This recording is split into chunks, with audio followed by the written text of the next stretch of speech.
Ngayon, i-share ko sa inyo guys, yung mga drawing ko nung nagsisimula pa lang ako.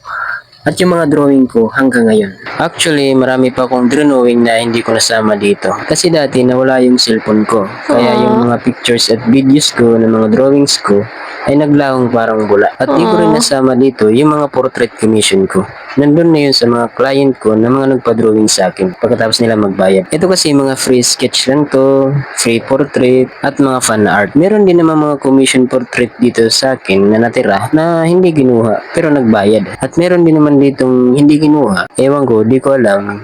Baka wala pang pambayad.